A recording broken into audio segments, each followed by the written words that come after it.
Unit 1 is about matter, atoms, and other basics of chemistry that you hopefully remember from taking Chem 1. This first part is just the basics of matter and atoms. Matter is anything that has mass and takes up space. Atoms are the building blocks of matter, the smallest parts of it that we have. And the properties of matter are determined by the type of atoms that we have. So different elements, atoms of different elements will give matter different properties.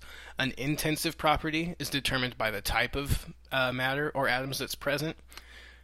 So a carbon atom has different properties than a nitrogen atom. So because those are different atoms, the differences between carbon and nitrogen are intensive properties.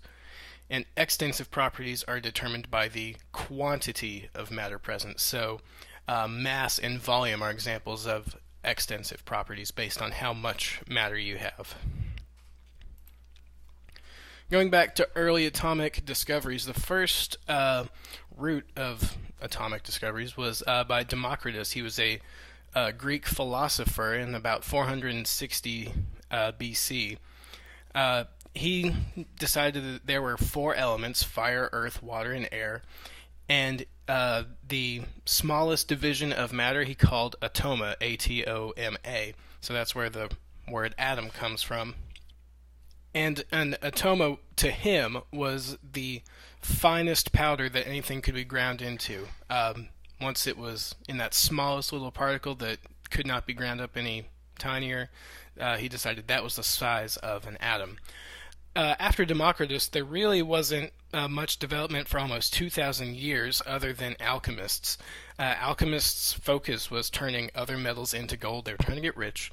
And they didn't do a whole lot of important work for chemistry, but they did inadvertently discover some metals while they were trying to turn metals into gold.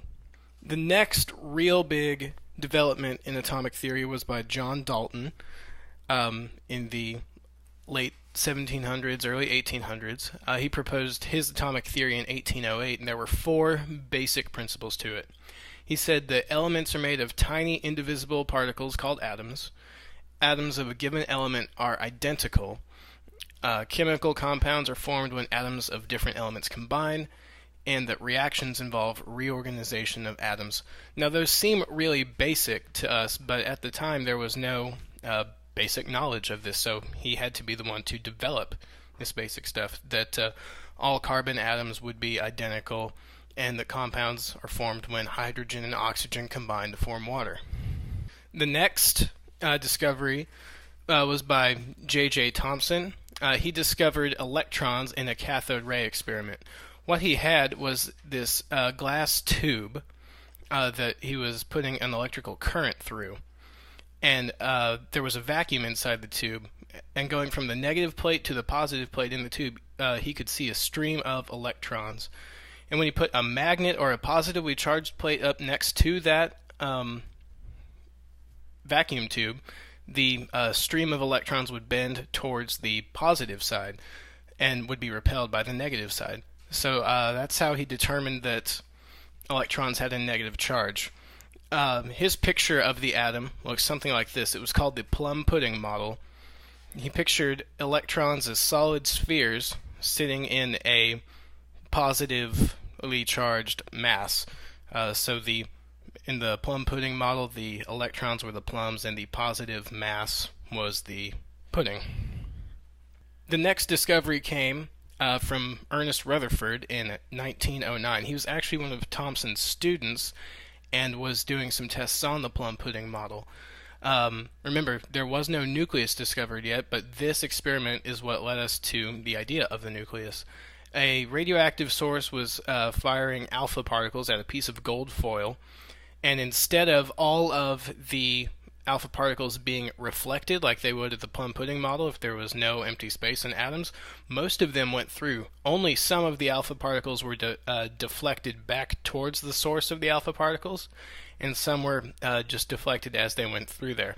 So through this experiment, we determined that atoms are actually mostly empty space, but he did find that the nucleus was at the center of atoms.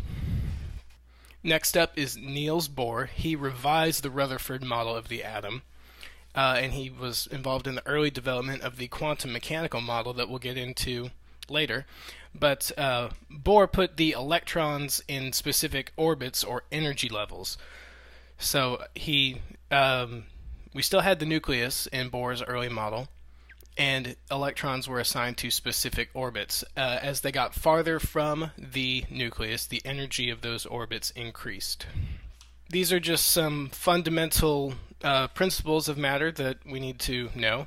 The law of conservation of matter says that matter is neither created or destroyed, and that was proposed by another chemist named Antoine Lavoisier in the late 1700s. The law of definite proportions says that a given compound always contains exactly the same proportion of elements by mass. So that means that water is always going to be H2O. And that was proposed by Joseph Proust in the early 1800s. And we also have the law of multiple proportions.